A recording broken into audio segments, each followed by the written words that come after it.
Mesdames, Mesdemoiselles, Messieurs, bonsoir et bienvenue aux séries éliminatoires de la Coupe Stanley. C'est une marque de reconnaissance de la part de tes coéquipiers parce qu'eux te choisissent en fait un leader.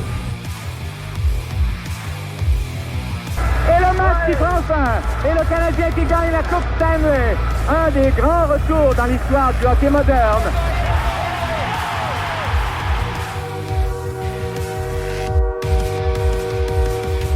Bienvenue tout le monde dans cette nouvelle édition du podcast Les Glorieux. Je vais gagner ton animateur et avec moi aujourd'hui, Jerry Godbout. Hey, bonjour. Salut. M'ennuyais de faire un show actualité de hockey parce que, puis là, c'est rien contre les invités, au contraire, là, je trouve ça vraiment génial, sauf que je pense que trop back-à-back m'ennuyait. Fait que là, ça fait 2 soirs en 2 que j'enregistre des podcasts. Hier avec Guillaume Lepage, pour ceux qui ont écouté l'épisode, puis là, ben, celui-ci avec toi, Jerry, pour parler d'actualité de hockey. Mais là, on a eu le championnat mondial junior, temps des fêtes, championnat mondial junior, Guillaume, puis là, actualité, ça fait comme une éternité. Puis là, genre, il y a 3 jours, je dis à Alexandra et à Jerry, je suis comme, là, il y a plein d'affaires à dire, OK? Faut qu'on jase de hockey, qui est disponible, comme dernière minute, là. Quel soir cette semaine? Puis c'est ça. Alexandra qui n'est pas là, malade. Jerry qui va faire acte de présence. Là. Dans le fond, c'est juste une plateforme pour que moi je jase. Là, Jerry va faire toute la soirée. Comment est-ce qu'il va, mon Jerry? Ça va très, très bien. Yes! Ouais, du beau hockey. Des déceptions hockey aussi, en parlant du tournoi Canada. Mm-hmm. Mais sinon, non, pas vrai. On dirait que je suis rentré dans l'espèce de bandwagon. Le Canadien va bien, on dirait que je suis comme heureux. OK. Je sais pas pourquoi. Je suis content qu'il gagne. En même temps, je suis un peu déçu qu'il gagne. Tu sais, cette espèce de balance bizarre dans ma tête. Là. Mais non, pour vrai, c'est du beau. Ben, c'est le fun de les regarder jouer. En partant. On s'en est jasé un petit peu sur notre chat des Glorieux entre nous. Puis c'est ça, je disais, je suis comme, mon cœur a le goût. De dire, c'est le fun, on ride la vague, le Canadien gagne, advienne que pourra. Mais ma tête là, sait très bien que le Canadien n'est pas rendu là et que c'est peut-être un mirage. Ça a de l'air vrai. Puis là, tu sais, comme dans le désert, là, tu marches, tu fais comme il y a un oasis, comme si j'étais déjà allé dans le désert. Mais vous comprenez, OK?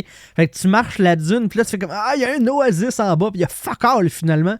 Le Canadien, je le sais pas. Si on va se réveiller un moment donné dans 2-3 semaines, on va faire comme c'est un mirage. Je le sais pas. Ben, c'est dur à dire. En fait, c'est une coupe de game que je me dis que la chaîne va débarquer, puis à la date, là, ben, elle débarque pas bien, elle est bien tight, puis elle roule bien. C'est sûr que je pensais un peu comme toi, dans le sens que, est-ce que c'est un mirage? J'ai le feeling que c'est pas le même mirage que dans le temps.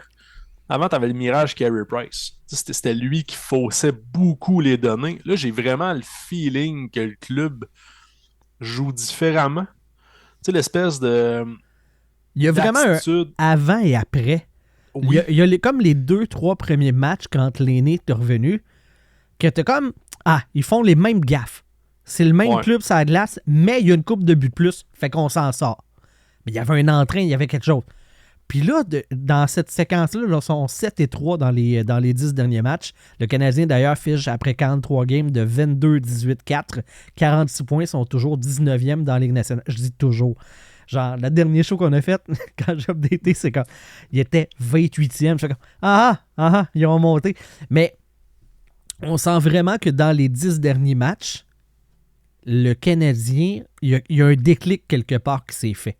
Ce club-là a pris une grosse coche de maturité. Ils ont compris quelque chose qui, malgré certaines victoires puis des beaux matchs qu'on a eu l'année passée puis cette année avant cette séquence-là, mais que tu sentais pas que toute la pâte avait levé, ça avait comme saisi. Là. Il y a de quoi dans le message de Martin Saint-Louis qui a passé qui n'était pas là avant. Mais c'est ça aussi que je prenais la patience au début de l'année. C'était ça aussi, l'espèce de. Est-ce que vous pouvez laisser Martin Saint-Louis justement comme cuisiner son groupe? Puis c'est que là, les ingrédients commencent à pogner. Là. Puis c'est pas juste une question d'attitude. Puis j'entendais ça à la radio. Le Canadien perd en début de game. puis on avait tendance à se dire, bah, ben, c'est fini. Mhm. Moi, Ouais. j'étais me coucher hier, là, c'était 2-1 Utah. Je me lève un matin, c'est 5-2 Montréal. Je suis comme, wow. Tu sais, fait qu'à cette heure, c'est plus nécessairement des games perdus d'avance. Je pense pas, en tout cas, j'espère qu'on verra plus des 9-2, des 9-1 qu'on a eu en début d'année. L'espèce d'attitude, j'ai peut-être pas le mot, mais Défaitiste? non, mais l'attitude du Canadien qui est rendue comme. Ils ont du grit Ah, ok, tout en ayant dans un l'autre peu un sens, bon ouais. mélange de talent. Je sais pas. J'ai l'impression qu'on commence à avoir vraiment la passion de Martin Saint-Louis comme s'imprégner des joueurs. Puis, justement, tu sais, comme tu dis, il y a eu un déclic. Là. Ils ont compris quelque chose de. Qu'ils sont capables d'être tough à battre. On dirait C'est qu'ils ça ont qui est- compris qu'ils étaient capables d'être bons. Puis de Ouais, compétitionner c'est vrai contre n'importe qui. Puis pendant des années, tu sais, tu le disais, là, il y a eu le mirage Carey Price. Pendant des années, on se disait ça. On peut battre n'importe qui un soir donné. Mais ce soir donné-là, tu savais jamais quand est-ce qu'il allait arriver. Là, on peut battre n'importe qui, n'importe quel soir. Ouais, mais c'est parce que Cette c'est plus l'effet d'un possibilité-là joueur. existe. Ouais, c'est plus l'effet d'un joueur, c'est l'effet d'un groupe. Mhm. C'est la grosse différence avec les années Carey Price. Tu sais. Pour vrai, là, je veux dire, Kirby Dack va super bien dernièrement. T'as Patrick Laine qui va bien aussi. Caulfield va bien. Suzuki va bien. Matheson joue bien. Hudson, c'est un magicien. Tu sais, je veux dire, on s'entend que ça vient pas juste de un ou deux joueurs. Ça peut venir de n'importe qui. Tu sais, oui, il y a des joueurs qui sont vraiment. C'est du support à côté. Là. Mettons un Dvorak qui Ah, il il supporte. joue, mais il joue pas mal, mais il supporte, tu sais, c'est ça. Il fait rien d'autre que ça, puis c'est correct, tu sais, ça en prend pareil. Tu sais. Mais Joël Armia joue bien avec Evans qui joue super bien. Non, pour vrai, quasiment tous les joueurs jouent bien. Même Josh Anderson joue bien, tu t'as entendu? Oui, Josh mais Anderson. moi, je vous l'ai dit, là. Vous me ferez pas changer d'avis, là. Ah non, mais Il est moi non plus. brûlé, là. Oui, oui. Faut en profiter là. Ouais, c'est ça. Je vais le prendre, là. J'accepte, là. Puis vous avez le droit de dire qu'il est bon, puis il est le fun à voir, puis il est là à tous les games, il veut jouer, il a de l'appétit. Dites tous les qualificatifs que vous voulez. Moi, il est brûlé. Je peux plus m'attacher à ce gars-là. Je peux plus me dire ah, Josh is back. Ça n'arrivera Non. plus. Je je suis n'embarque d'accord. plus dans ce train-là. OK? suis vraiment J'ai d'accord débarré, avec il y a 8 gares. OK? J'ai débarqué et je ne rembarquerai pas dans ce train-là. Il m'a On va trop faire le fait chemin à mal. pied. Il m'a trop fait mal, ce style-là. Ah non, mais en fait, c'est que ça me force un peu à me poser une question. Tu sais, oui, il y a Carrier qui s'est bien joint au groupe. Très bien joint au Quelle groupe. Là. transaction chirurgicale. Pour vrai, même quand c'est arrivé, je comprenais pas. Puis on dirait que je comprends encore moins que ce que Trotz a fait. C'est genre. Parce que Baron, il a 23 ans. C'est pas. C'est quoi l'attrait de Baron contre Carrier? Il voulait de la place à la masse. Là. Il y a quelque chose qui marchait pas parce que. Pour vrai, ce trait-là fait aucun sens. Là. Je veux dire, tu fais le trait à la PlayStation, puis le PlayStation te dit non, ça marchera pas. Ça là, n'arrivera pas, mon cher. Je comprends pas, mais tant mieux pour le Canadien. Pour vrai, on l'entend partout. Mais ça a stabilisé la défensive à un niveau assez élevé. Toute la défense joue très bien depuis qu'il est arrivé. C'est pas juste Carrier, on s'entend. Là. Ouais, Jacky est méconnaissable versus le Ouais. début de la saison. Ça n'a aucun sens. Une paire, Hudson, Matheson. Toi, sur ta carte de bingo au début de la saison, tu voyais-tu ça aller? Je pensais pas, parce qu'il était trop semblable. Ouais. Mais j'ai dit, il est rendu là, à un moment donné, il faudrait peut-être l'essayer. Peut-être. Moi, j'avais dit powerplay, pourquoi t'aimais pas juste pas les deux en même temps? Bon, 5 contre 5, ça marche aussi, tu sais. Ben, c'est ça l'affaire avec Hudson, c'est qu'il est tellement intelligent. J'ai l'impression que le QI hockey de ce joueur-là est tellement élevé que tu pourrais faire à peu près n'importe quoi avec ce joueur-là. Hudson rend Matheson meilleur, Ouais. dans certains cas, là. Mais non. J'ai-tu dit que j'aimais Hudson? Ça on paraît, hein? subtilement. Un petit Ok. arrière-goût en arrière, là. Ouais, c'est ça. Tu le sens. Tu fais ah, une petite touche d'érable en arrière de ce bacon. Mais non, c'est ça. Le grid de l'équipe fait du bien aussi. Ils sont fun d'avoir joué. J'ai été surpris. Je me souviens plus c'est qui disait ça. Je pense que c'est pas Mario Jean, le gars de. Hey, juste faire exprès. Le gars Arnaud de. Tremblay. Non, c'est Non? Jean étant son nom de famille, là. Qui était à TVA Sport avant. Hey, L'animateur. Oui, Louis-Jean. Louis Jean. Hey, il a fallu que je fouille dans mon cerveau, je pense que j'ai le nez qui saigne. Louis-Jean qui disait à Sortie de zone que le Canadien, je pense que c'est lui. D'ailleurs, je suis même pas sûr que c'est lui. Fait que j'ai fouillé pour le nom pour... Je suis pas sûr. OK, gang. Quelqu'un m'a dit. Quelqu'un sur ce podcast-là a dit le Canadien est l'équipe la 5e plus lourde de la Ligue nationale. Mais il frappe. Ils sont lourds, mais il frappe. En plus. Parce qu'avant, il était lourd, mais il frappait pas dans le Mais sang. ce n'est plus les petits Canadiens. Non, c'est vrai. Ce n'est plus vrai. Parce qu'on a encore le « Ah, Carrier n'est pas si gros. Hudson n'est pas si gros. Ah, ben écoute, Newhook n'est pas si gros. On a encore... écoute... Gallagher n'est pas si gros. On a encore Caulfield qui n'est pas si gros. Mais le reste sont énormes. Ouais, non, mais il y a beaucoup de plaquages. Je me souviens de la game, j'avais écouté. Ils ont perdu, là, mais la game contre Chicago, là, j'étais comme tabarouette. Ça bardassait tout ce qui bougeait. Même Nick Suzuki, qui n'est pas du genre à être très plaquage, il donnait des coups d'épaule, puis pour vrai, c'était plaisant à voir jouer. Ouais. Il y a vraiment... je sais pas c'est quoi le message qui a changé du côté de Martin Saint-Louis, mais les gars, ils croient. Ils croient au plan de match. Ils croient à leur capacité d'exécuter les jeux. Ils croient à leur capacité à saisir les opportunités et à ne pas forcer les jeux. Ça, c'est un gros cheminement. Il y a des gars que ça reste encore à faire. Un Slavkovski, c'est pas fait encore complètement. Il n'a pas encore épuré. Ouais, je vais dire épuré, à défaut d'avoir une meilleure façon de le mentionner, là, mais Slav, il y a encore cette game-là du junior de dire « Mais allez, tricotant de 2 gars.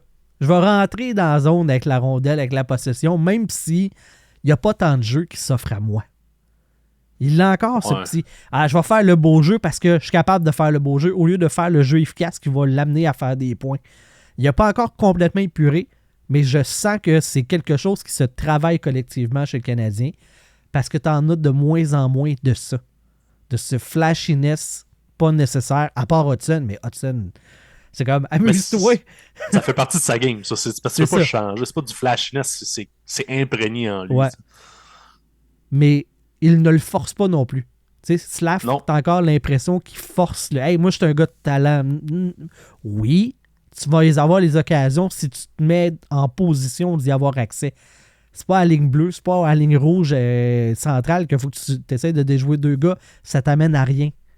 Choisis le jeu qui a le plus de chances de t'amener à être en position autour du filet avec d'avoir des vraies opportunités à des zones payantes. Ce que tu dis là, ça me fait penser à Kirby Dach en début de saison. Ouais. C'est littéralement ça que Kirby Dach faisait. Espèce de je garde la rondelle trop longtemps, j'essaie de faire le petit flash. Là, à Star, il est fait les flashs.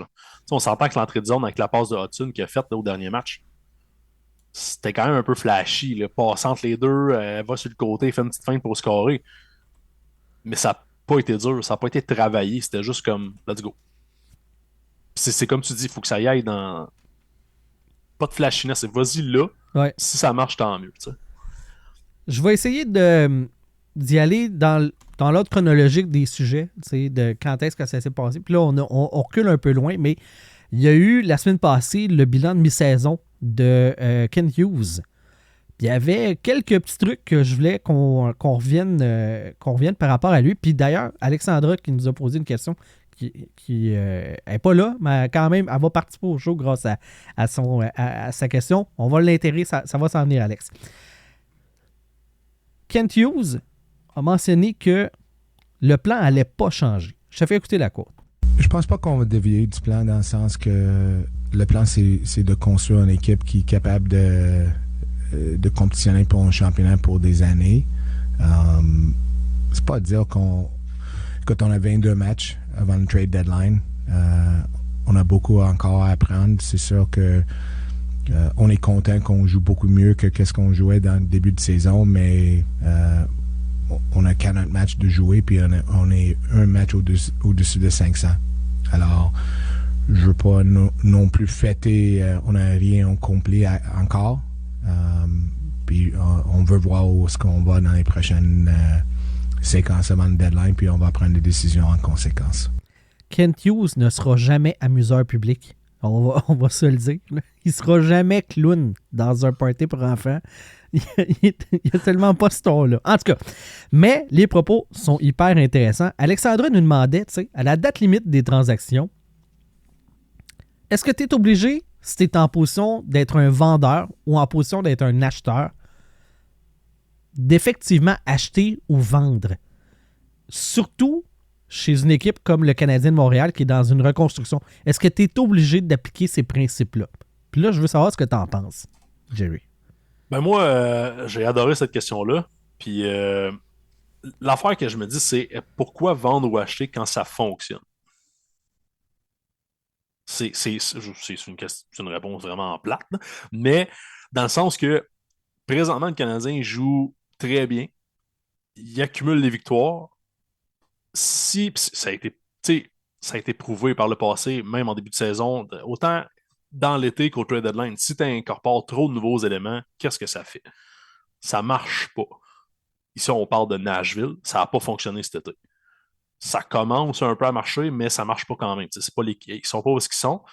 Et quand tu te débarrasses de certains joueurs, là, je vais prendre l'exemple des Rangers, ça a trébuché quand même un peu avant, mais échanger des trous bas, des fois, ça mélange un peu ton vestiaire, ça peut pas aider l'équipe nécessairement.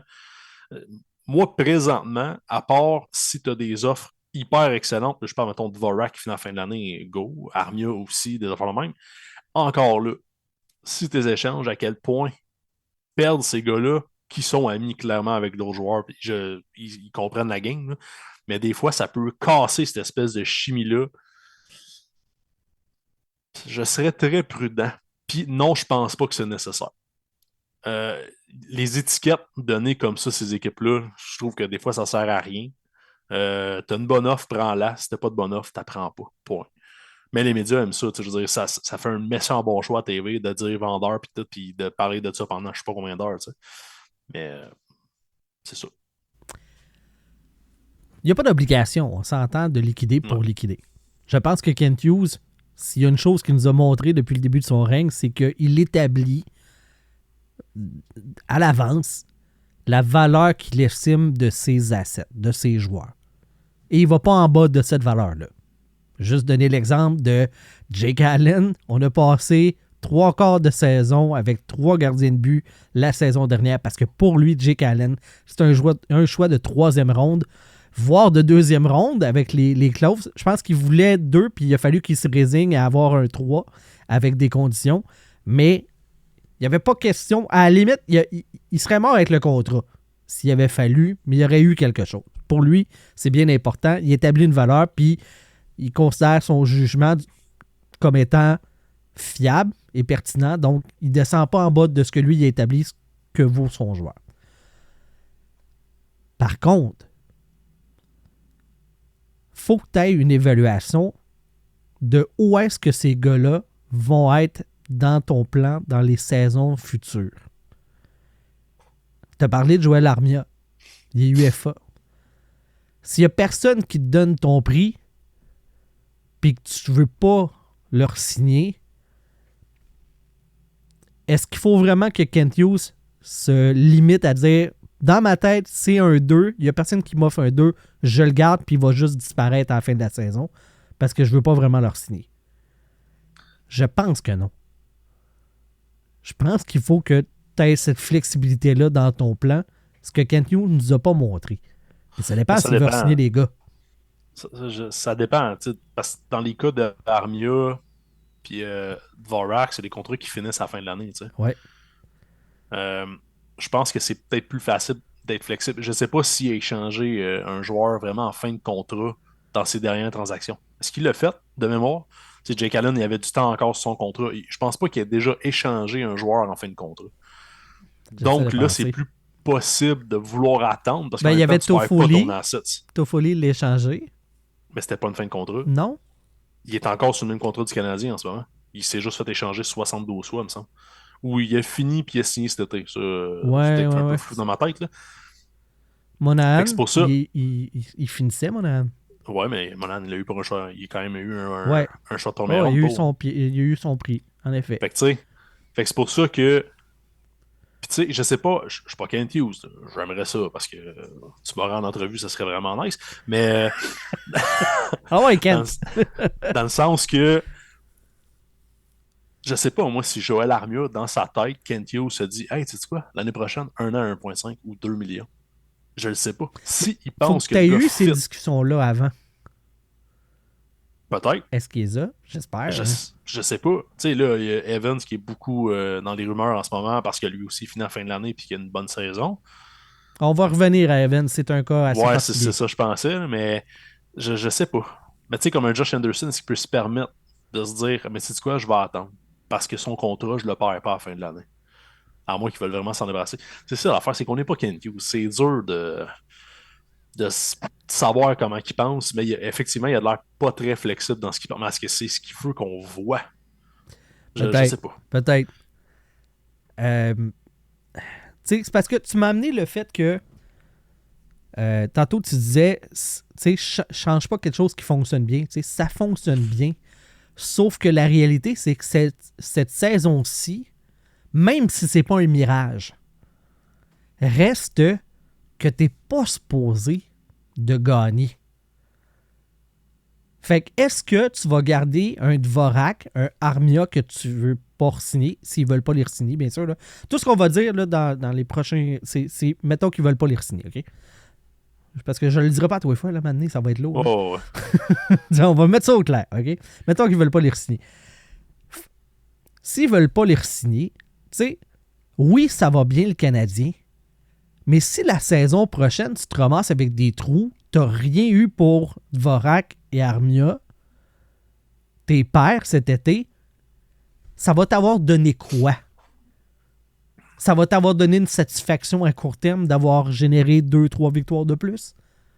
Ça va pas avoir fait de peine à ton club? Tu sais, c'est quoi la valeur ajoutée de garder ces gars-là dans ce contexte-là? Je pense que niveau business, zéro. Pour vrai. Ça a zéro plus de les garder si t'es juste pour les perdre. Mais je vais loin. Là. Je rentre dans une étape là, vraiment. Est-ce que le fait de garder ces gars-là, d'essayer de négocier avec eux autres pour finalement les perdre, va dire à tes joueurs, ben tu sais, il a essayé. C'est pas de sa faute. Les joueurs s'en vont. Une espèce de respect mutuel entre joueurs. Puis tu sais, faut pas oublier que c'est un ancien agent. Ça, je sais pas à quel point il veut justement avoir ce respect-là ou juste comme attirer des joueurs en se disant ben moi, je suis très flexible. Si tu veux rester, je vais te garder. Mais je pense pas. J'ai vraiment l'impression qu'il attend vraiment juste d'avoir la bonne offre, quitte à au trade deadline, mais regarde, tu me donnes un choix de 4 pour Armia, je vais le prendre, ou tu vas me donner un prospect B, un prospect B+, mettons. Là. Tu sais tellement pas ce qui peut arriver. Tu t'envoies un Joël Armia à une équipe qui est en... Tu sais, Joël Armia, je pense qu'en série peut être un bon... Tu sais, genre... Tout à fait. Un espèce de quatrième trio super efficace. T'sais, ça peut te permettre d'aller chercher un jeune que tu penses qu'il va peut-être avoir un mini futur avec lequel je sais pas. À la limite, c'est un trade, tu vas aller chercher un joueur qui va jouer à Laval l'année prochaine.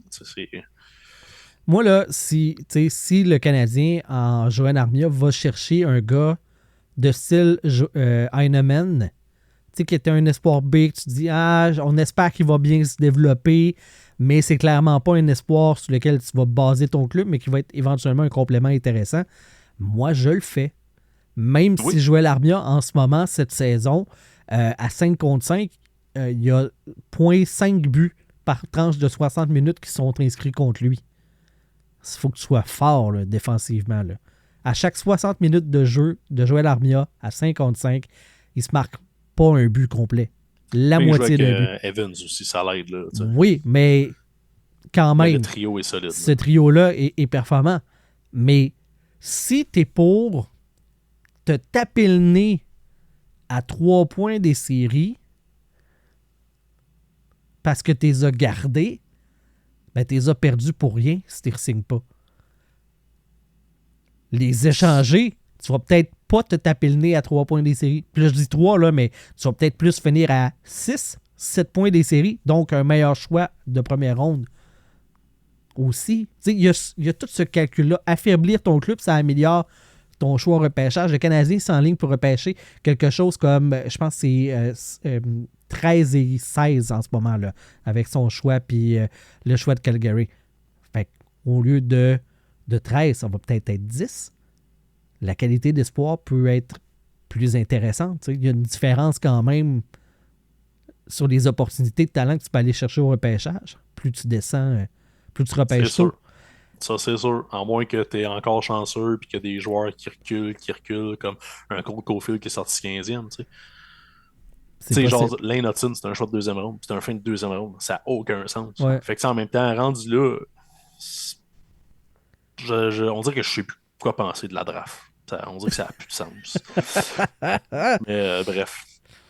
Non, moi j'ai un feeling qu'ils vont garder Armia juste pour justement, s'ils ont gardé Evans, ils vont garder ce trio intact-là pour un petit bout. Là. J'ai l'impression que c'est un trio qui pourrait justement servir aux Canadiens, même dans les années à venir. Mais Dvorak, d'après moi, c'est fini. Même s'il a l'air d'être bien proche de certains top joueurs, mais. Il est comme pas moins de la catégorie de Josh. Là. Les deux, ils peuvent aller magasiner très très loin puis pour revenir. Là. Ouais, c'est ça. Ben, c'est le quatrième trio. Dvorak, Anderson puis Gallagher. Ouais. C'est ça? En tout cas, oui. Oui, ça ressemble à ça. Là. En tout cas. C'est le trio de ceux qui pourraient perdre, puis c'est pas grave. Le salaire m'indique que c'est des gars de 4. Là. Ouais, c'est ça. C'est chien. Puis là, on a parlé que d'attaque, mais en défensive, il y a David Savard qui est à sa dernière année de contrat. J'imagine que le Canadien n'aura pas un choix de première ronde pour lui, mais un choix de 2, est-ce que tu le fais? Parce que c'en est un gars qui a un immense leadership dans la brigade défensive et dans l'équipe at large. Même si ses performances ne sont plus ce qu'elles étaient, cette valeur ajoutée-là, intangible, elle est là quand même. La première question que je me poserais, c'est est-ce que Savard va jouer l'année prochaine? Parce que justement, comme tu l'as dit, ça vient vite. C'est vite, puis même quand je le vois jouer, je sais pas à quel point il se rend compte à quel point ça va vite. Il en bloque des shots. Ouais. Ça me fait penser à un Hall-Gill, mais à un moment donné, c'est ça, Hall-Gill patinait plus, puis je pense qu'il y a 1 an ou 2 après, ça a fini à Nashville, tu sais.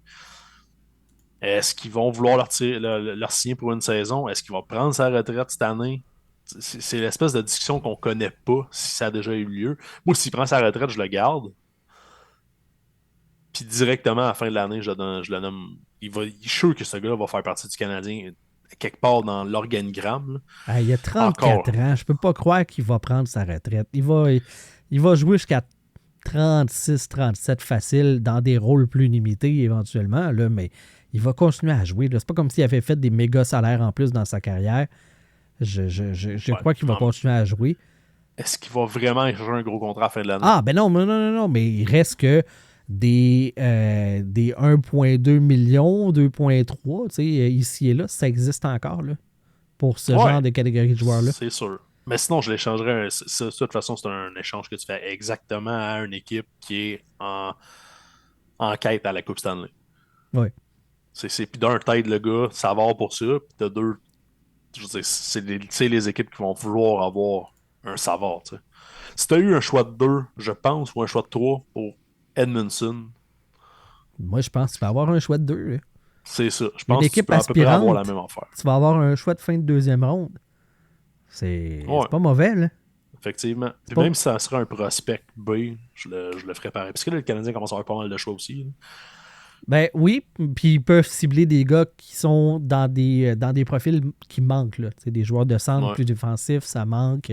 Des joueurs à viser de 3e, 4e trio, ça manque dans l'organigramme du Canadien. Ce ne serait pas une mauvaise chose s'ils sont capables d'y aller chirurgical comme ça. Là. En effet. Kent Hughes dans son point de presse, a mentionné qu'il n'irait pas pour des joueurs de location. Fait que pour cet aspect-là, Alexandra, je pense qu'on peut enlever ça, même si le Canadien, dans le portrait des séries, ça ne se passera pas. Là. Ce bout-là ne sera pas là parce que ça implique de payer et de départir d'éléments de plus grande valeur pour venir compléter. Puis il y a trop de trous dans cet alignement-là. En ce moment, là, tout fonctionne bien. Mais c'est clairement pas un club qui est aspirant aux grands honneurs cette saison. Donc, ce serait, je pense, une bouée à la mer pour rien. Là. Une bouteille à la mer, la vraie expression. T'envoies un message dans la bouteille puis tu t'espères qu'il se rende. Mais non, là. Je pense qu'on est assez rationnel chez l'état-major actuel du Canadien pour ne pas tomber dans ce genre de panneau-là. Là. Je suis bien d'accord avec ça. Moi, s'ils font un trade, c'est pour un joueur qui va être là encore une couple d'années. On a parlé brièvement de Jake Evans. C'est le temps de traiter le dossier. Jake Evans a une solide saison. Il s'enligne vers une saison d'une 40aine de points, chose qu'il n'a jamais faite avant. Puis là, il y a bien du monde qui, tout d'un coup, sont en amour avec Jake Evans, comme ils l'ont jamais été. Et moi, je veux savoir, Jerry, c'est quoi ta position par rapport à Jake Evans? On le signe? Oui, non, comment, pourquoi, combien de temps? Je suis mitigé, en fait, parce que je pense que Moutou, je suis tombé un peu en amour avec ce joueur-là. Bon. Mais, en fait, c'est surtout l'importance d'un... Ouais, je m'excuse. Non, mais ça te prend... Hey, man, je vais sonner vraiment comme plein de monde qui ont parlé de ça, mais le gars a été élevé dans l'organisation du Canadien. C'est un centre défensif. La seule fois qui me fait peur, c'est l'espèce d'explosion offensive de cette année. Est-ce que c'est juste parce que son contrat finit à la fin de l'année ou juste parce qu'il a déclenché? Je sais pas. Là. Mais je le garderais. Là, capote pas, là, puis fâche pas après moi. Je suis sur le bord. Mais moi, l'idéal, ça serait un 3.25, 3.5. Je sais que c'est cher, mais en même temps, je sais, là, t'as mal, hein? Bon, puis je le signerais 3 ou 4 ans. Mais j'aimerais ça qu'on se débarrasse de contrat d'Anderson. Parce que, mettons, prends le contrat de Joël Armia. C'est 3 points quelques, justement. Là. Enlève ça, donne-la à Evans. Oui, fais-moi pas un anneau, là, dire que le 500 000 de trop à Gallagher de l'anneau. C'est pas le même niveau, là. C'est pas ça. Reste quand même que le gars joue bien. C'est un 3-4e centre qui s'assume et qui fait « Hey, tu sais quoi? Moi, ma chaise, c'est ça. 3 puis 4. Fais sa job, joue défensivement. Mais je sais que c'est intense, là. Mais de toute façon, Kent Hughes l'a dit. Moi, j'établis mon prix. Il va falloir qu'il accepte un sacrifice. Le sacrifice, c'est quoi? Ça va être un 2,75 pour 3 ans. T'aimes-tu mieux ça, toi, 2,75? Je sais pas, tu sais. Ben, je l'ai dit, je suis pas Kent Hughes. C'est déjà mieux, là. Oui, c'est ça. Mais moi, mon max, ça serait ça. 3,25. 3,5 pour Montréal, puis la taxe, là, je sais pas trop quoi. Là. Ouais. 4 ans, c'est intense, mais j'ai le feeling qu'il se dit, je vais me rester à 4 ans, tu sais. Je pense que Jake Evans va tout le temps être le genre de joueur de façon qui va être échangeable plus tard. Je sais pas. L'espèce d'éthique de travail, il lâche jamais, même s'il fait pas de points, je sais pas. Je pense que c'est le genre de joueur qui pourrait être attirant pour plein de DG. Là. Ben écoute, oui, pour des transactions, je pense qu'il a une valeur certaine en ce moment. Mais moi, là, m'engager trop longtemps, là, pour un gars qui a la saison de sa vie au bon moment, là. Ouais, ça, je suis d'accord. Tomber dans le mirage. Là. OK, juste te dire, il s'enligne de la saison de sa vie, puis il va faire à peu près 40 points. Et là-dessus, il y a une conversion de ses tirs de 28,6%. Ça veut dire que plus de une fois sur 4, ses tirs rentrent dans le filet. Ben, ce n'est pas... C'est pas bon. Ouais, Jerry, ce n'est pas bon. C'est exceptionnel. Ben, c'est ça. OK, le deuxième meilleur buteur de l'histoire de la Ligue nationale, Alex Ovechkin, est à 13% en carrière.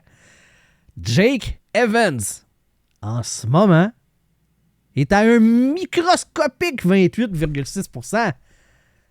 C'est plus que 2 fois ce qu'Ovechkin a fait en carrière, puis c'est le deuxième meilleur buteur de l'histoire. Bon, fait que finalement, 3,5, c'est pas si cher que ça. Oui. Ce que je veux dire, c'est que ça n'a pas rapport comme saison. c'est une anomalie. Ce n'est pas supposé. Ce genre de stats-là, de conversion, de taux de conversion, ça n'existe pas sur une longue période de temps. Je vais te donner ses taux de conversion. C'est RDS qui a compilé les chiffres. Je les remercie pour ça. Je leur donne le crédit. Sa première saison, 5,5%. Sa deuxième, 10,5%, 3,6%, 8,6% et 28,6%. Ça te donne ça une idée comment est-ce que Jake Evans, c'est pas un marqueur dans la vie. Et là, il y a une saison qui s'enligne de 40 points. Là. Puis il fait 3 fois plus de buts que supposé. Puis tu me dis que toi, tu es prêt à le signer sur la base de cette saison-ci pour un salaire de plus de 3 millions pour 4 à 5 ans. Mais je pense que 3 millions, ça va donner le salaire d'un troisième trio. Mais en ce moment, ce n'est pas le cas. Ben, Dis-moi, dans 2 ans, quand le plafond va avoir monté, là, il parle de peut-être 7-9 millions là, au courant de la prochaine saison. Si ça se concrétise, oui, 3 millions va devenir facilement un salaire de troisième trio éventuellement, mais en ce moment, ce n'est pas le cas. Il faut que tu négocies là à ton avantage, justement pour que éventuellement son pourcentage sur le plafond soit ridicule pour ce qu'il te donne. Il faut que tu en tires profit. Il ne faut pas que tu tombes dans le panneau, Jerry. Come on! Je m'excuse. Mais il y avait des rumeurs là, que j'avais lues un moment donné, je me souviens plus où, puis c'était de la merde, mais Jake Evans, les Devils, premier choix de ronde. J'étais comme, on s'entend que c'était capable d'avoir un choix de première ronde. Ah ouais, Evans. go! Saute regarde, dessus. Tu t'ostines même pas, là. Saute dessus comme la lèpre sur le pauvre monde, là. C'est ça. Ou bien si t'es capable d'avoir une espèce de prospect pour Jake, go! Je l'aime, là, Evans. Je donnerais ce montant-là. En même temps, je suis pas capable, t'sais. 28,6%. Ouais, mais reste quand même que le gars joue bien. Puis tu sais, on le sait pas. Peut-être que Jake Evans dit moi, regarde, 2,25 m'a resté. Donne-moi juste 2 ans, c'est correct. Ça arrivera pas. Ça arrivera pas. Peut-être. Hypothétiquement, il a grandi dans l'organisation du Canadien. Il aime ça pelleter l'hiver. Hypothétiquement, peut-être qu'il pourrait donner un rabais maison au Canadien de Montréal. Hypothétiquement. Mais dans la vie, au hockey particulièrement, les carrières sont extrêmement courtes. Et tes opportunités de marchander ta valeur sont extrêmement rares. Et Jake Evans a cette opportunité-là lors de sa saison, de sa carrière. Si j'étais son agent, la dernière chose que je dirais, c'est de prendre un rabais maison pour le Canadien de Montréal. Je ferais ça pour ma commission en partie. Oui. Ça serait logique. Ça serait le fun, que ça soit rentable d'être l'agent de Jake Evans pour une fois dans ma vie. Mais, je dirais, c'est le fun aussi, la Californie. Là. Tu pourrais être le vétéran de la reconstruction des Ducks d'Anaheim, mettons. Tu pourrais être à des places qui ont des taxes moins élevées en plus. Il y a tellement de façons d'aller maximiser cette valeur-là que Jake Evans est en train de se créer. Puis, props à lui, là. J'y enlève pas que cette année, ça va super bien pour lui. Là. Au-delà de ce qu'un choix de 7e ronde comme lui aurait pu espérer dans le plus beau de ses rêves là, durant son parcours jusqu'à maintenant. Là. Je suis content pour lui, là, pour l'individu. Mais pour le Canadien, si Kent Hughes regarde vraiment pour l'avenir, il ne peut pas se permettre de tomber dans ce panneau-là. Ce genre de panneau-là, Jerry, c'est les mêmes que pour des Gallagher, que des Anderson, que des Dvorak, que des Armia. C'est ça qui finit par te faire mal. C'est ces additions-là de mauvais contrats, pas extraordinairement mauvais, là, mais juste assez pour qu'il soit plus capable d'y bouger. Jake Evans, dans 3 saisons, quand il va revenir à un pourcentage de conversion de tir dans 7 et 9%, là, puis qu'il va en marquer 4 par saison, il ne sera pas échangeable. Mais s'il rend son trio, avec, comme tu as donné la stat de Joel Armia tantôt, de 0.5. Ouais. But par temps de 60 minutes. Ça se paye, en effet. Ça se paye, ça aussi, tu sais. Fait que oui, tu as la stat offensive, mais tu as l'importance défensive de Jake Evans aussi qui pourrait être très intéressante. Puis en même temps, comme je te disais, je pense que ce gars-là serait facilement échangeable, en plus avec le plafond qui augmente. Tu sais, oui, là, tu lui donnes, mettons, 3.5, là, hypothétiquement. Dans 2 ans, ça devient un salaire d'un joueur de 3e trio. Il est encore très bien pour n'importe quel des jeux. Mm-hmm. Tu sais, moi, c'est ça que je pense. En même temps, est-ce que Jake Evans, tu sais, on s'entend. Moi, honnêtement, il y a un DG fou à quelque part qui va faire Jake Evans, 5 ans, 5 millions, 100%. Ça, non. Ça, c'est intense. Moi, tout avec Jake Evans, je suis comme, ben regarde, moi y aller. Mhm. Peu importe l'équipe, m'en fous. Puis, tu sais, mon frère, Toffoli, là, il est 5 San Jose pour la simple et unique raison qu'il sait qu'il va avoir des minutes top 6, Mhm. puis le cash qui va aller avec ça. Jake Evans, là, s'il est pas fou, tu as parlé des Ducks. Ce gars-là, il arrive là-bas, pourrait peut-être jouer top 6. À la limite top 3, puis tu sais, dans une position qui est très confortable, avec des alliés qui vont lui permettre de produire, puis qui va avoir une place de C'est ce qu'on leadership. fait. Quoi? Non, ça arrivera pas. Je reparti dans une vieille lubie de moi qui dit Hey, Jake Evans pour Trevor Zegras, ça se fait-tu, ça encore? Laissez faire. On va laisser faire. Là, les auditeurs, Jerry niaisait. Là. Partez pas avec ça en disant Jerry Christ un épais. Parce que vous auriez le droit là s'il disait ça pour vrai, là. Mais il dit pas ça pour vrai. Juste pour être Jerry, je fais attention à ta réputation, moi là. Ben merci, c'est gentil. Je pense que Kent Hughes ne tombera pas dans le panneau.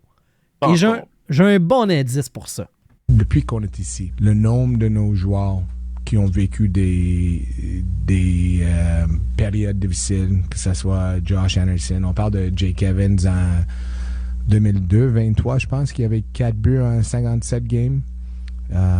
4 ou 2 buts même. Alors... Ça, là, c'est même pas une question qui était posée à propos de Jake Evans. Le Canadien négocie en ce moment avec Jake Evans. C'est entendu, c'est su, c'est connu. Est-ce que les négociations sont très intenses? Peut-être pas. Mais Kent Hughes est en train d'étudier le dossier. Et je pense pas que Kent Hughes va tomber dans le panneau du 28,6% de taux de conversion. Parce que, par cœur, quel joueur a-t-il nommé pour highlighter devant les médias un slump qu'il a eu dans sa carrière? Jake Evans. Est-ce qu'il a fait ça pour parler à Jake Evans de manière par médias interposés, mettons? Je pense pas. Ça sonne pas comme ça. Mais il est au courant. Il est au courant que Jake Evans, c'est pas un gars de 40 points de manière régulière. Je pense que si j'étais l'agent de Jake Evans, me méfierais des négociations avec Kent Hughes. Parce que publiquement, il vient de rappeler « Hey Jake, t'es bon, là, on t'apprécie vraiment beaucoup, mais on se souvient, nous, que t'as déjà été vraiment moins efficace que tu l'es en ce moment. Et ça, ben, on va l'amener sur la table de négociation. » T'en penses quoi? Kent Hughes, c'est un ancien agent. Il est pas calme. Il sait comment ça marche. Il sait comment négocier en tant qu'agent. Puis il sait comment qu'un DG négocie maintenant. T'sais. Fait que... Non, c'est sûr. Je sais pas à quel point c'était une stratégie quelconque. Je pense pas que c'était pour... Ben, ça sonne pas comme quelqu'un qui fait comme « Hey, Jake, rappelle-toi que... » Mais non. Il y a la stats fraîche en tête parce que clairement, il étudie le dossier en ce moment pour établir une valeur qui est juste pour son gars, pour le joueur, puis pour son organisation aussi. Et des séquences de plusieurs matchs sans but et sans points pour Jake Evans, ça n'est pas là. C'est arrivé à quelques occasions dans sa carrière à ce point-là, comme la séquence qui est évoquée. Non, là. C'est pas régulier là, que ça arrive. Mais ça n'a jamais été un gros producteur de points. Donc, je pense que cet élément-là, il va être dimé un peu là, dans la vision du Canadien. Il sera pas « Hey, c'est 40 quelques points assurés de Jake Evans. » Non. En moyenne, c'est voici. On va faire une médiane, puis ça va être plus ça, notre vision de ce que Jake peut apporter là, dans l'organisation. Mais j'ai trouvé ça quand même intéressant. Kent Hughes qui est toujours hyper prudent de dire je parle pas des négociations, je parle pas mais qu'il y a quand même cette petite pine d'information-là qui a traversé son filtre habituel dans son point de presse le plus écouté de la saison. C'est là que je fais comme j'avoue que c'est pas cave, parce qu'en même temps, on dirait qu'ils viennent de dire aux partisans regardez, je comprends que vous l'aimez, je comprends que vous voulez le payer, mais, Puis en même temps, il est pas cave non plus. Il sait que dans le futur, il va y avoir des gros contrats donnés. Lane Hudson, Ivan Demidov, en partant, c'est les deux prochains qui vont faire sauter à la banque. Là, fait que... C'est là que, je sais que Slav en ce moment, c'est pas encore ça. C'est un work in progress. Le Canadien n'a clairement pas abandonné. Il faut pas. Moi, je vois tout le potentiel encore. Là. J'ai zéro... Moi, il n'a pas baissé dans mon évaluation non plus. de ce que je perçois de lui. Aucun problème. Sur le long terme, j'ai aucun problème sur Slav.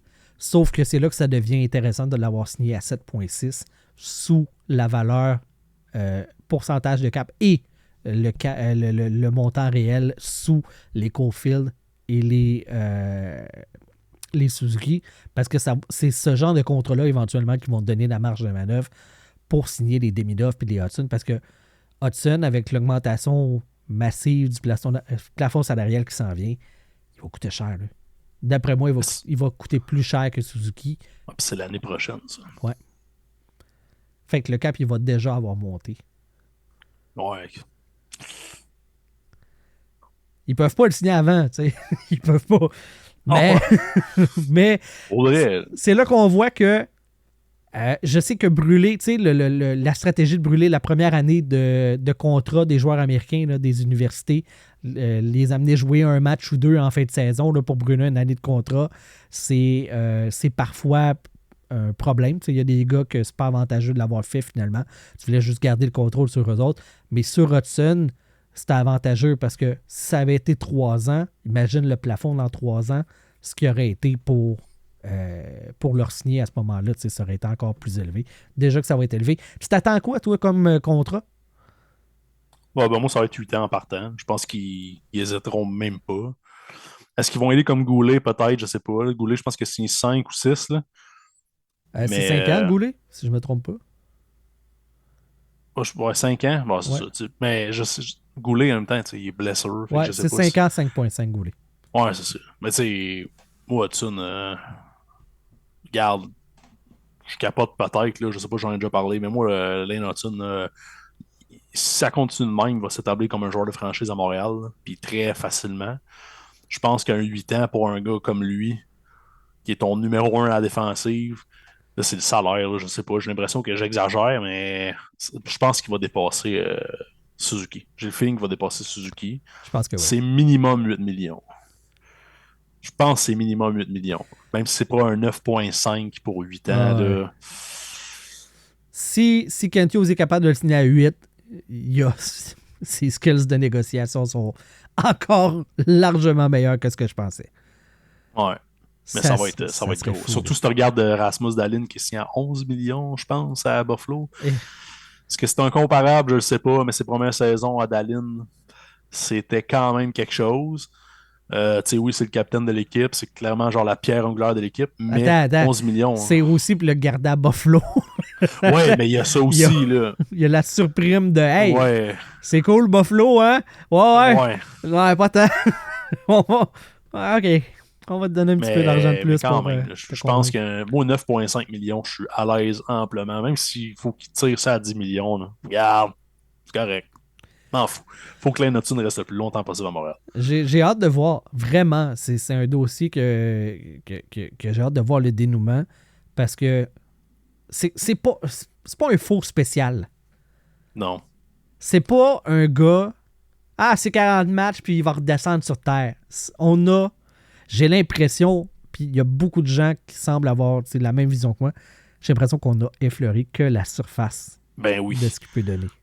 Ce gars-là aurait dû probablement sortir numéro 1 du draft de Slav. Puis tu sais, même lui, il avait fait la joke un moment donné, dans un point de presse. Puis il avait dit comme moi, Lane Hudson, je capote, puis je comprends pas, on devrait changer nos choix de sélection. Tu sais. C'est comme, pour vrai...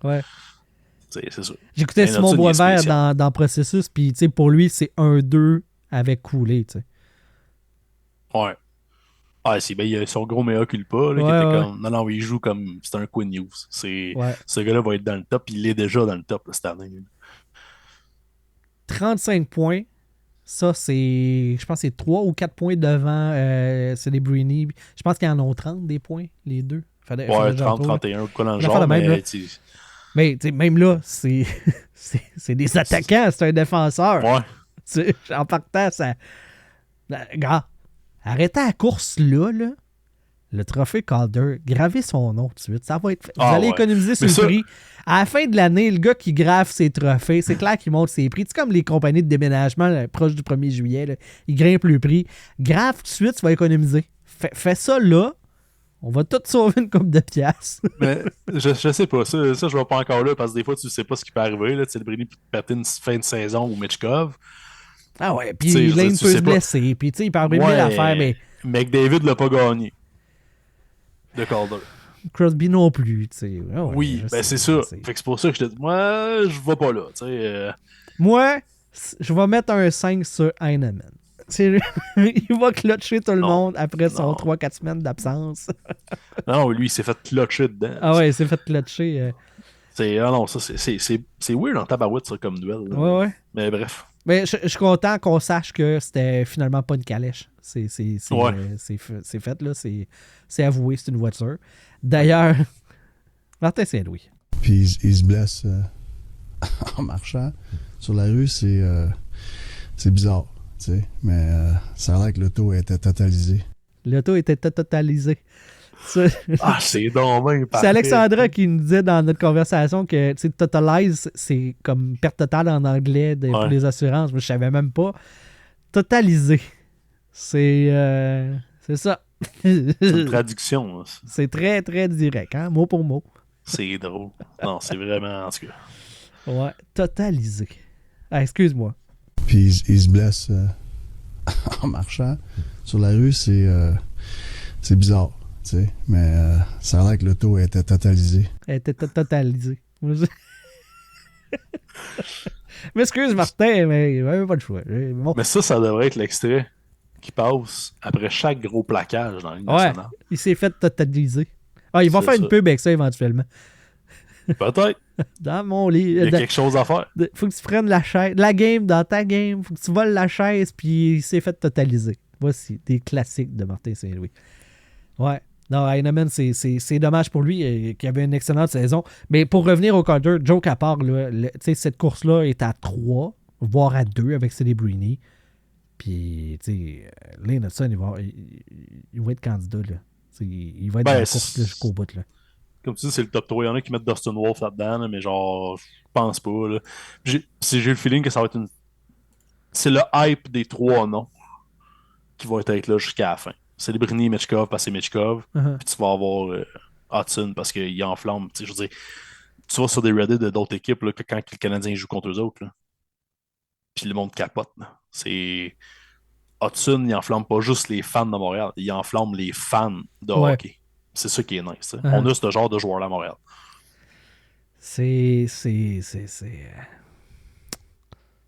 On voyait pas ça venir. Non. Moi, mais oui, au repêchage. Moi, j'étais high à côté sur Ouais. Lane Hudson. OK? Jerry, tu peux le dire, là. Oh, oui. Puis il y a un autre de mes amis, William, là, qui était très Hudson, il le voyait dans sa soupe, il voulait Ouais. en fin de première ronde, puis Ouais.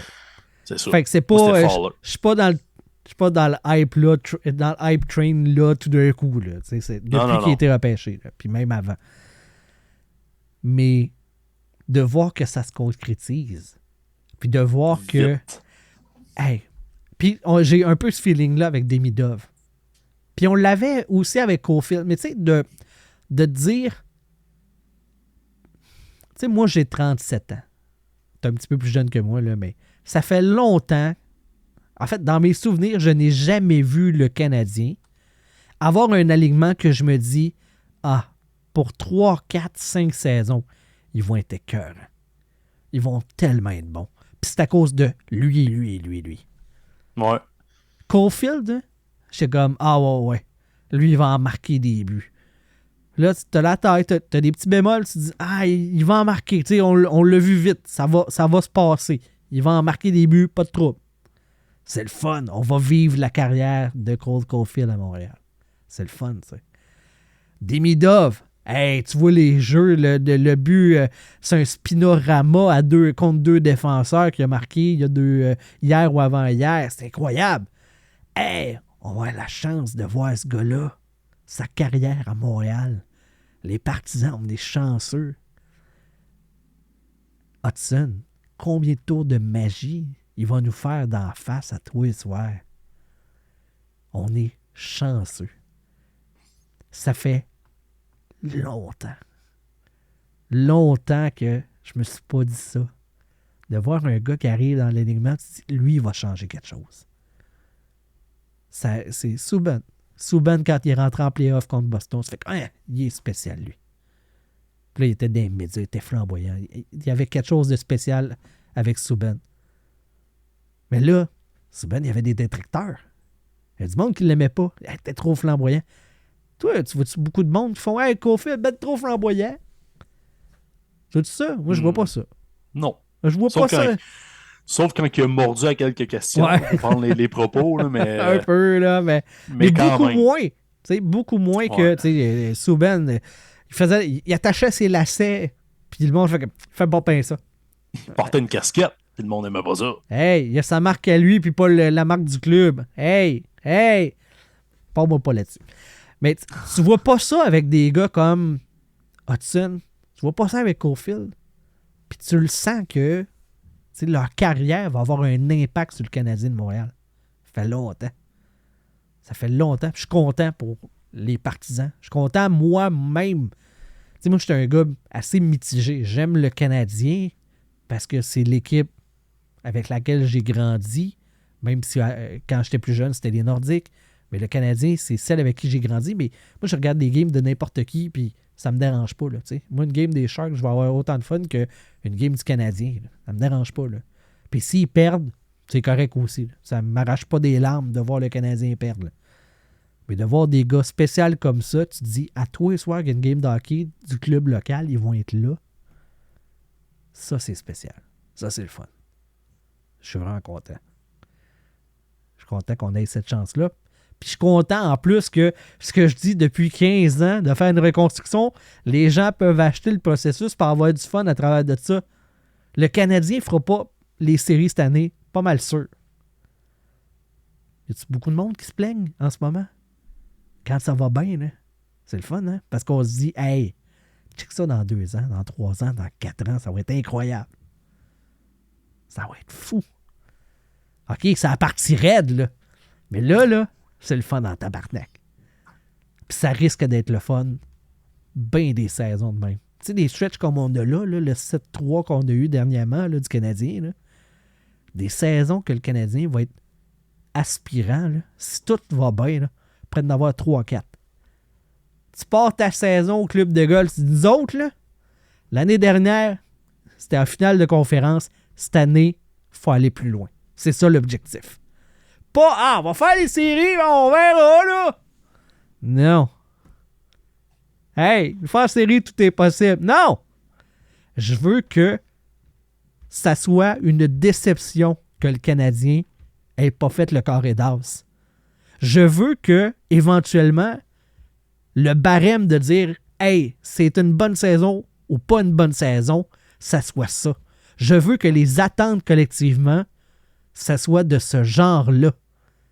T'imagines-tu, Jerry? Imaginez-vous, les auditeurs. Imaginez-vous comment est-ce que ça va être capoté de se dire le Canadien de Montréal, c'est le club à battre dans l'Est. Ils font en finale. Ils vont se pogner contre le club là, qui va être rendu bas. Buffalo! Canadien, c'est la finale de conférence. C'est signé.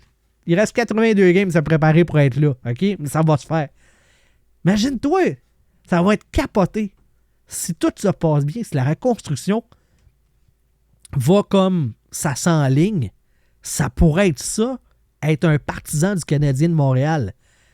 Attendre le tournoi de golf en se disant « Asti que ça va être une ride qui s'en vient. Asti que ça va être le fun. » Pas vécu ça, moi, depuis que je suis né. Là. J'étais trop jeune, 93. Moi, je me souviens, j'avais une casquette, la Coupe Stanley 93, puis le monde se riait de moi dans la cour d'école.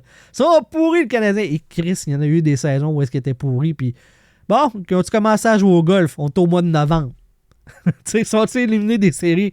Pas pire, tu sais. Là, je commence à aimer le hockey, moi. Non, mais tu comprends ce que je veux dire. Tu sais que c'était, bon, sont mauvais comment cette année? Ouais. Tu sais, puis là, ça commence à être, sont-ils bons cette année? Le monde qui ne suivent pas ça, là. Sont-ils bons cette année? Ça s'en vient.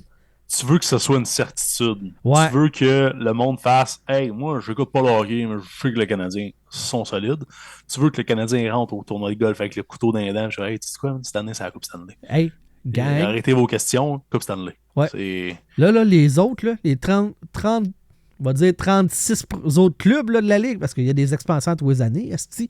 Québec va-tu être là? Non, probablement. Non. C'est après Acapulco et, et Tokyo. Ils sont tout de suite après. Le hockey est international, gang. Dans mon horizon, là. Gary va aller chercher chaque scène qui peut aller avec le hockey avant de ramasser Québec. OK? Il va y avoir Une équipe à Sydney. Sydney en Australie, Nouvelle-Papouasie, Nouvelle-Guinée, Papouasie, Nouvelle-Guinée. Hey! Ces places-là que je suis pas capable de nommer, il va y avoir des clubs, Chris, avant Québec. Marquez ça Check dans les bien, livres. prochaine expansion. Québec rentre, les Nordiques reviennent. Tabarnak, je vais! C'est planté. Asti de marron. Mais c'est ça. Tu sais, de dire au tournoi de golf, là, Nick Suzuki ou Jeff Mawson qui prend le micro et qui dit les 32 autres équipes là, de la Ligue, là, c'est nous autres, il faut que tu battes. Si tu veux le gros trophée, c'est nous autres, il faut que tu battes.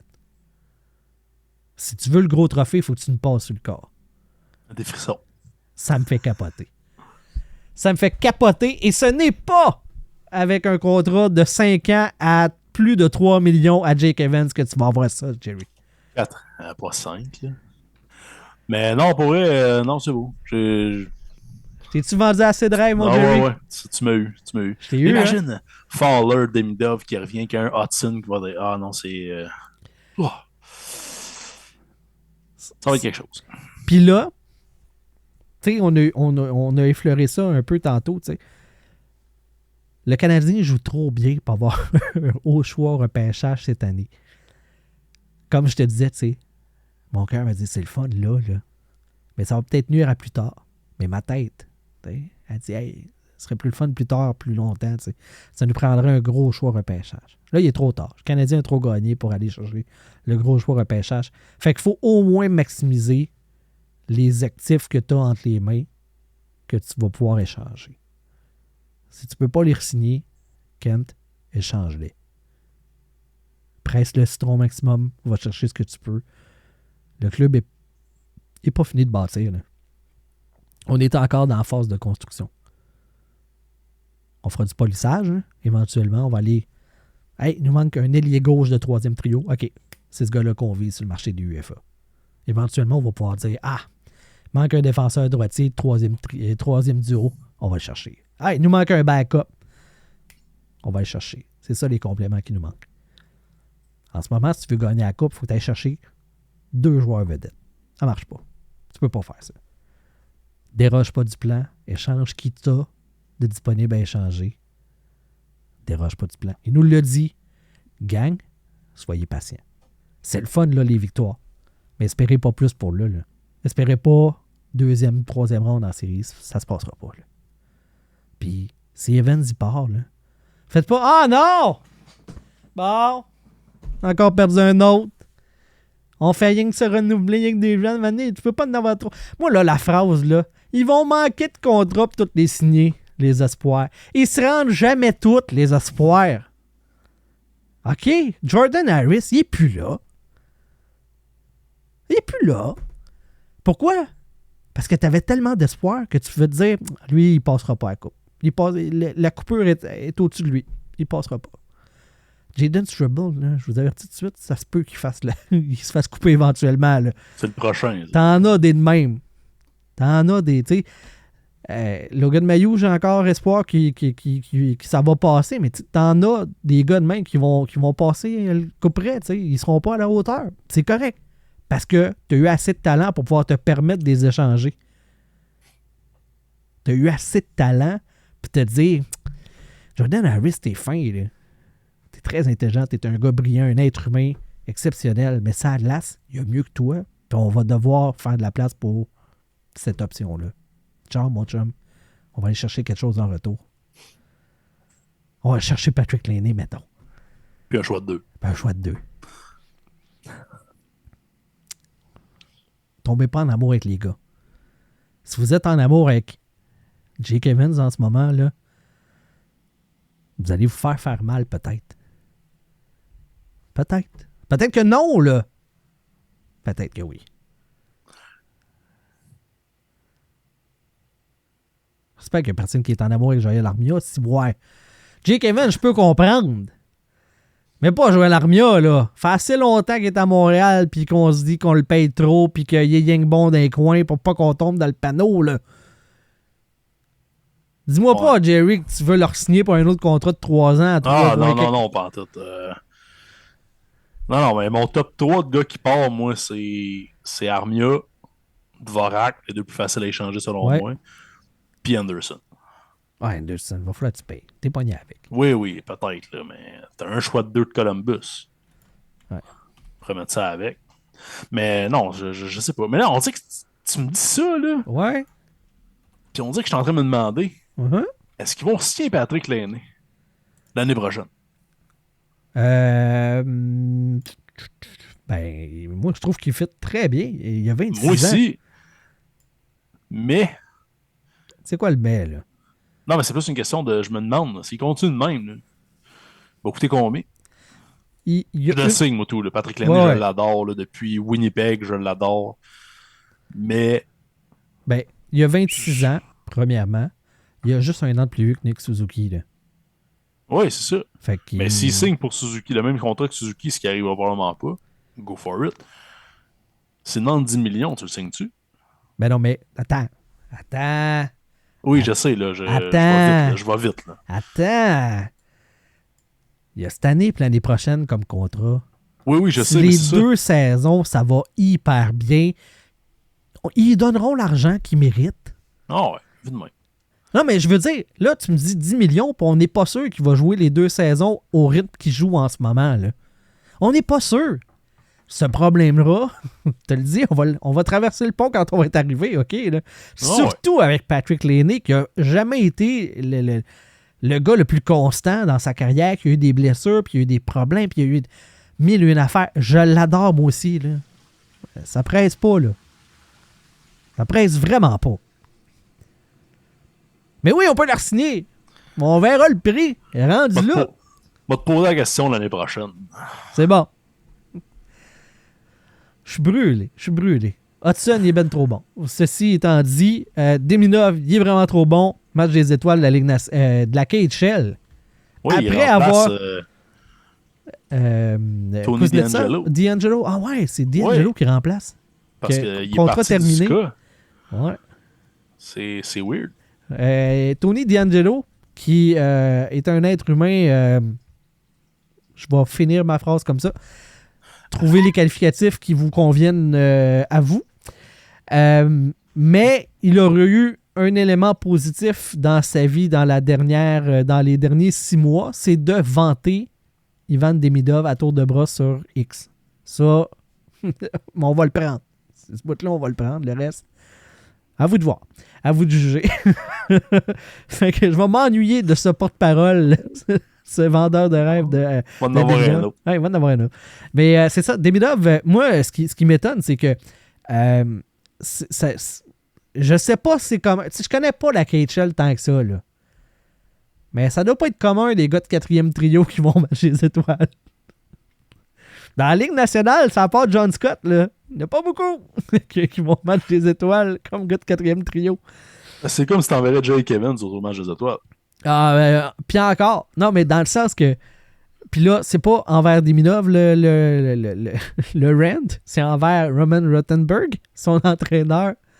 À quel point une ligue peut te mettre dans la face que t'es un épais plus que ça? Comment? Ouais. C'est où le calcul?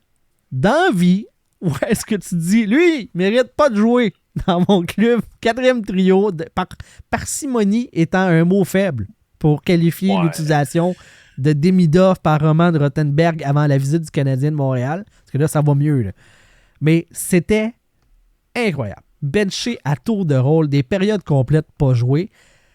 À quel point cette évaluation-là de son propre coach est dans le champ quand la Ligue de l'autre bord se dit, lui, match des étoiles.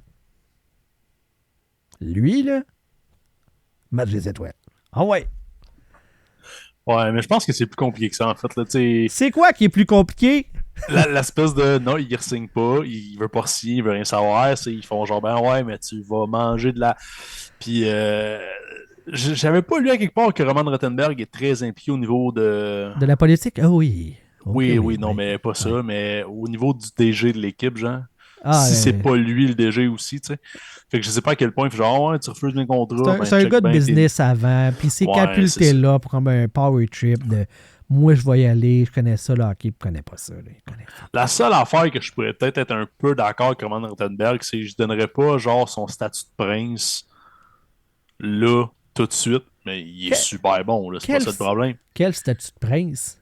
Il me semble qu'il avait dit ça un moment donné, genre, je donnerais pas son statut comme s'il était un prince. Non, je donnerais pas son statut de roi au prince qui n'est pas encore, quoi dans le genre.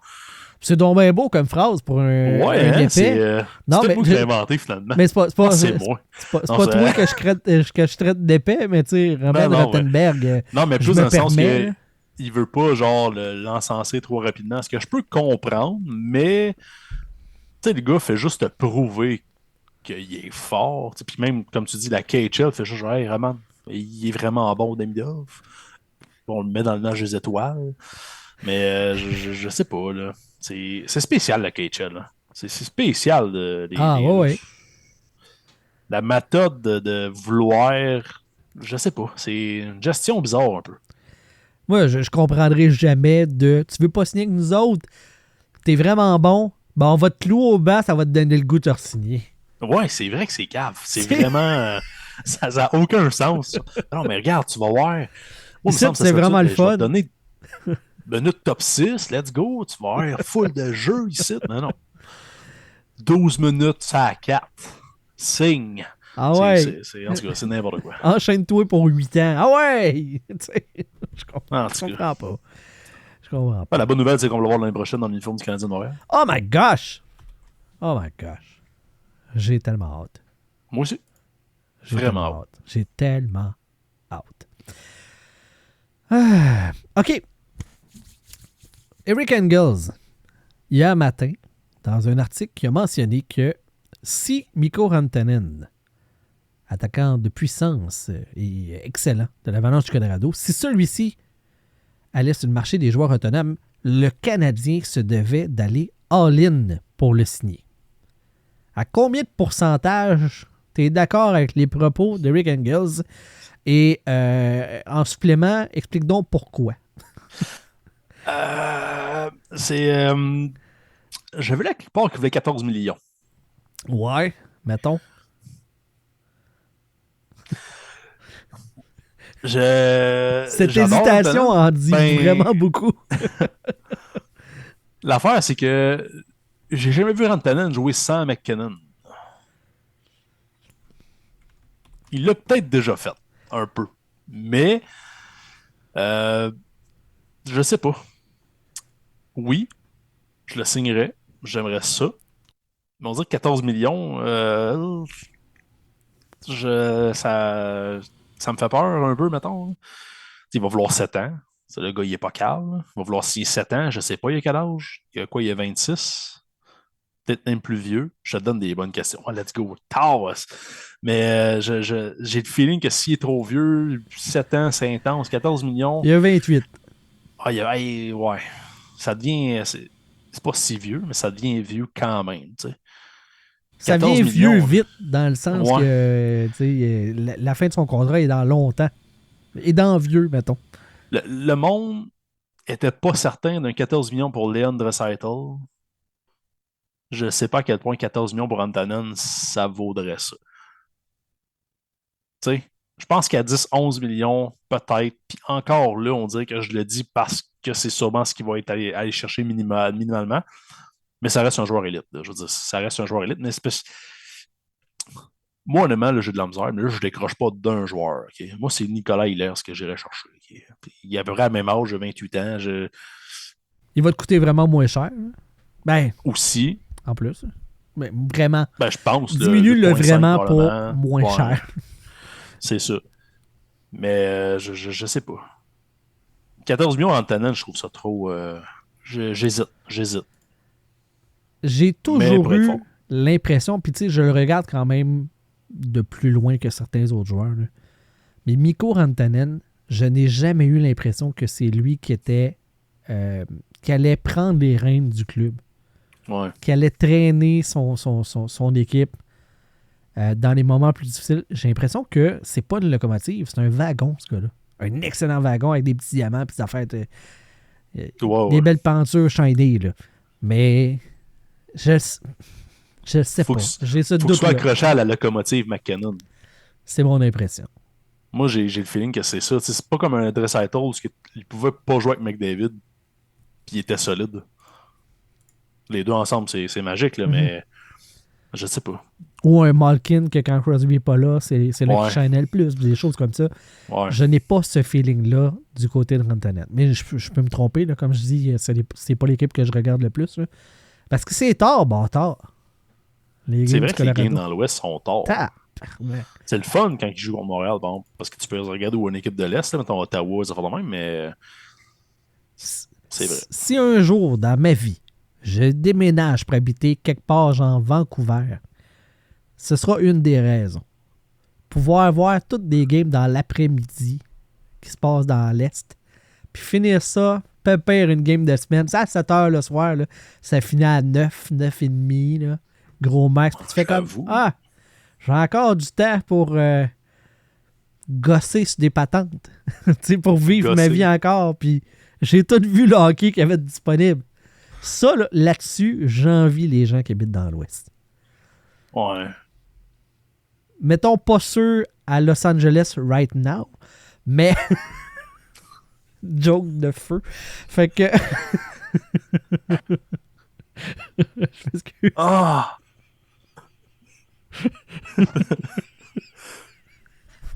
C'est... ça va? Je pense que tu viens de battre la roulette russe d'Alexandra. Wow, c'est tellement épais. Je m'excuse. Wow.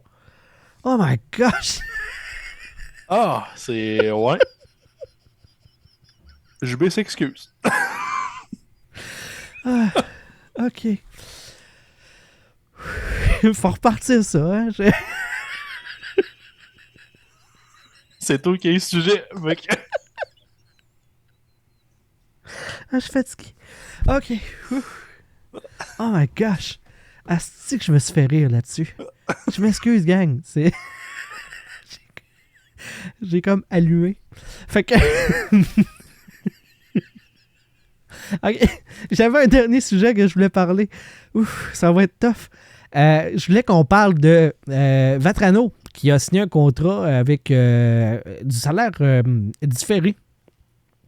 C'est comme le 3e joueur dans la Ligue nationale qui fait un contrat avec une partie de son salaire qui va être payé en différé. Dans le fond, il fait comme 900 000 les années actives de son contrat, puis quand il va avoir pris sa retraite, il va recevoir le restant de l'argent de son entente. Je voulais savoir, toi, ce que tu en pensais de cette nouvelle façon-là de procéder dans la Ligue nationale. De permettre ça, d'offrir des contrats de ce genre-là. Et deuxièmement, moi, j'ai un problème sur le plan comme éthique. Tu sais, moi, je peux pas différer mon salaire pour sauver de l'impôt. Je trouve ça. Ouais. Puis là, on est comme, on va pouvoir attirer des gros joueurs, puis en tant que partisan, mais en tant que citoyen, on est quand même en train de donner un sale bénéfice à des gens qui sont vraiment plus fortunés que nous ne le serons jamais dans notre vie, là. Non, c'est vrai. Tu sais, C'est le cas. plein de stratégies, tu sais, c'est Kent Hughes qui disait, tu sais, les joueurs, tu sais, au Québec, ils ont des stratégies qui leur permettent de payer moins d'impôts qu'en Californie, mettons, ou dans d'autres villes. Je suis comme, il est-tu en train de dire, Chris, que les hôpitaux, ils m'aident pas à payer? L'asphalte, les écoles, tu sais, ils m'aident En moins même à payer temps, que ce qu'ils devraient. Ouais. Pas ceux qui vont dans les hôpitaux, là, non. Mais Ouais, non, les médecins de mais... l'équipe, mais je comprends ce que tu veux dire. C'est comme genre. Pas vraiment être un citoyen de la ville que tu habites. pendant ces années-là. Ben, de la Tout ton ville, de la cash, ça va province, être du pays. Ouais, là. c'est ça. J'avais pas vu ça comme ça. Moi, j'étais un peu comme t'as dit, genre, ah, c'est nice, s'ils peuvent faire ça, ils vont tirer des joueurs, ça va être plus attrayant par cette. Mais c'est sûr que ça passera pas longtemps. Prochaine convention, ils vont sûrement en parler. Ben, sûrement, mais en même temps, tu sais, ça se fait dans d'autres ligues. Tu sais, ce que la Ligue pourrait vouloir empêcher, c'est le contournement de la masse salariale. Ouais, mais ça, par exemple, ils comptent quand même. Tout l'argent est beaucoup compté, sa mais masse. ça fait en sorte qu'il y a des équipes que ça devient plus intéressant tout d'un coup à aller jouer de manière artificielle grâce à ces exemptions-là versus le coût de la vie réel si tu avais pleinement ton salaire. Il y a des endroits où est-ce que ça va être plus avantageux. Puis là, ben, ça devient un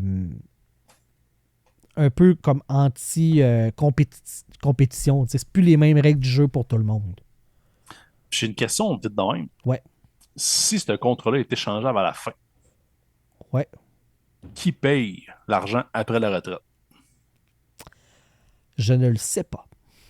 Parce que J'imagine que c'est l'équipe qui va avoir possession du contrat. Parce que, mettons, là, c'est un contrat de 5 ans, 4 ans. Bref, peu importe. Ouais. Il prend sa retraite après 4 ans, il se fait quand même donner son argent. Oui. Mais son contrat est plus actif. Je sais pas si tu me vois venir. Ouais. Ben, s'il prend sa retraite, le contrat termine à ce moment-là.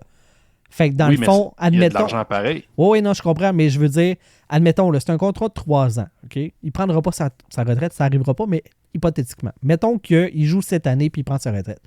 Ben moi, je considère que le montant différé, ça va être seulement le 3 millions de cette année-là qui va être différé.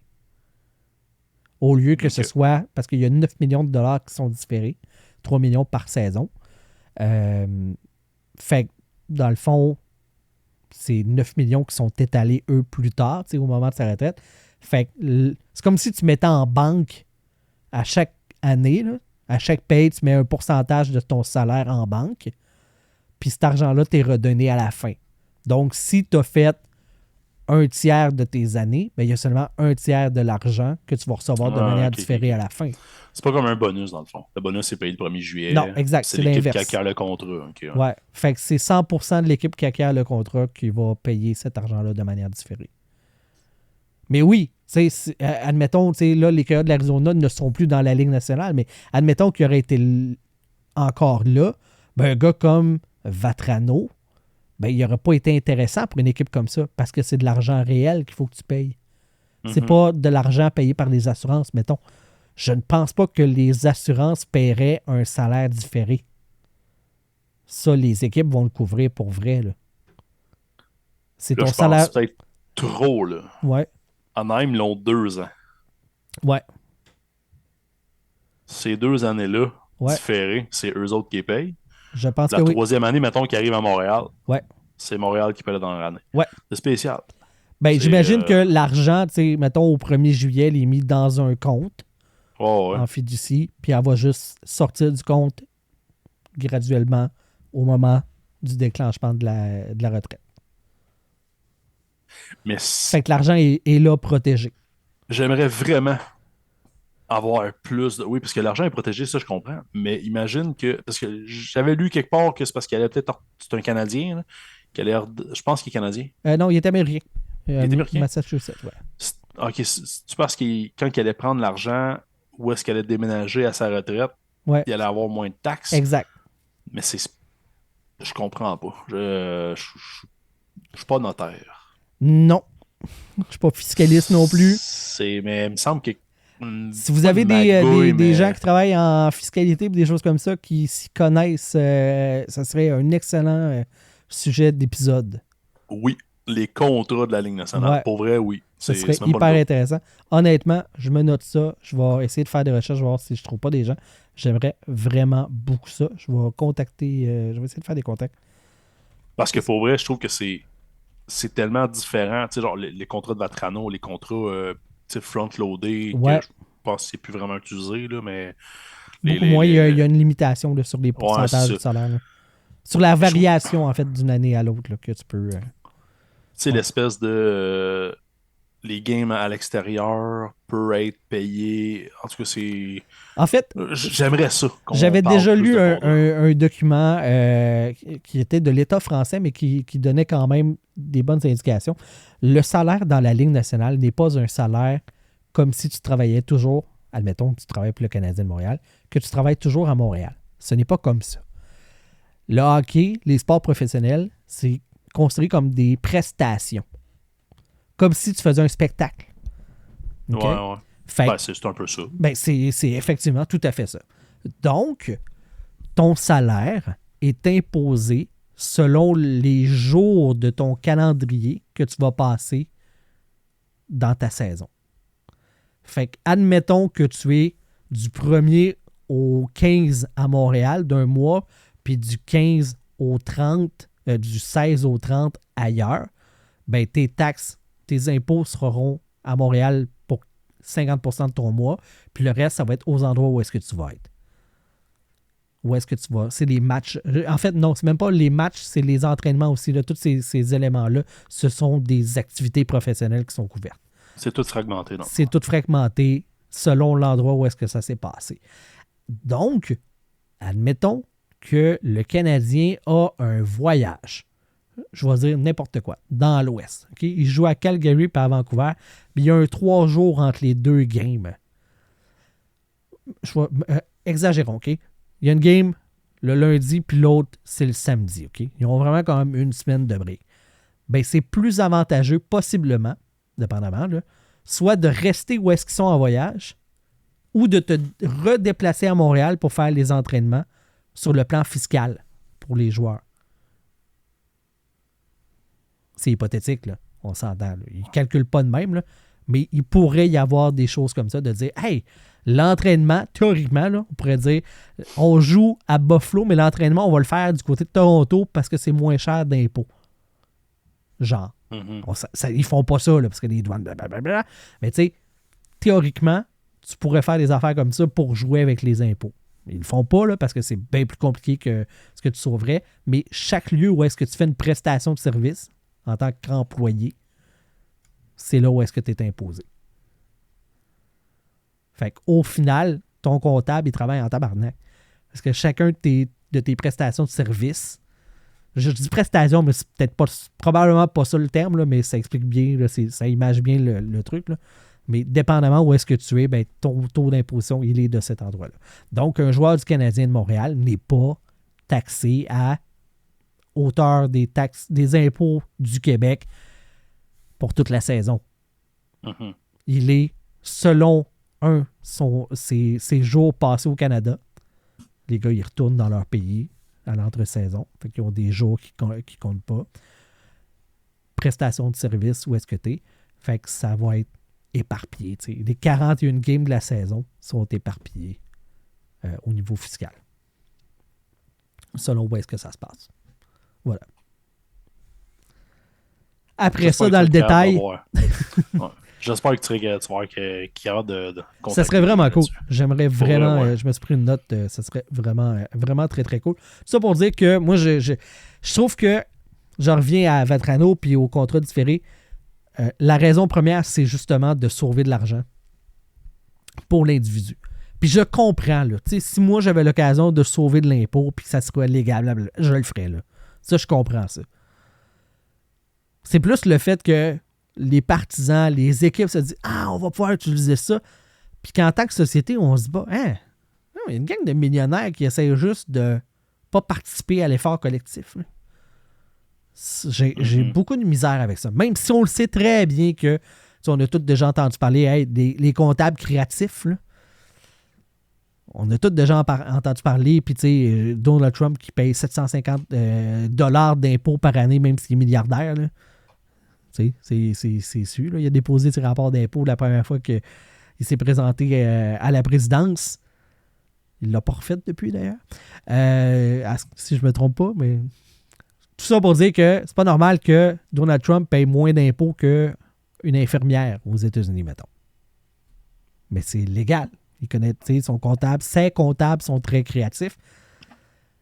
Et là, nous, on se dit en tant que partisans, hey, pour que mon club soit meilleur, pour que j'aie la satisfaction de voir mon équipe gagner des matchs, hey, gang, on va faire en sorte, on est d'accord que lui, il paye moins d'impôts. J'ai comme un grincement avec ça. Ouais, c'est bad. Du pain et des jeux, comme disaient les Romains. Voilà. Merci, Jerry, pour ce podcast des Glorieux. J'espère que tu as apprécié. C'était le fun. Ouais, ça a fait du bien. Ça a fait du Ça a bien. fait du bien de parler de hockey. J'en avais beaucoup à dire. Je me rends compte. Ouais. Ben, c'est bien correct. je suis Regarde, on brûlé. a eu à peu près 1h30. Hein. Je suis brûlé. Là-dessus, il y a genre 75 minutes de moi qui fait une...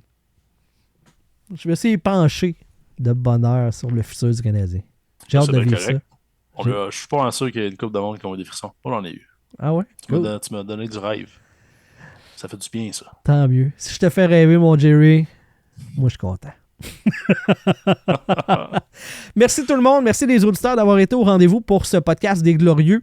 Je le dis pas souvent, mais nous avons une page Patreon. Si jamais vous avez le goût de nous encourager, c'est comme vous le sentez. Des fois, il y a du contenu supplémentaire, des choses comme ça, mais je mets vraiment moins d'énergie là-dedans que je le devrais peut-être. Parce que c'est ça. Je fais le podcast pour le fun. Ça vous tente de mettre la main dans vos poches puis de nous aider à pousser le show encore plus loin. Vous pouvez le faire. Patreon.com/Les Glorieux. C'est extrêmement apprécié, mais il y a zéro obligation. Sinon, ben, vous pouvez nous suivre sur nos plateformes de médias sociaux, sur Facebook et sur TikTok. Je mets beaucoup de contenu, beaucoup de vidéos. Allez partager, commenter, ayez du fun, c'est là pour ça. Et partagez, parlez de nous autres. Si vous écoutez le show et vous aimez ça, partagez.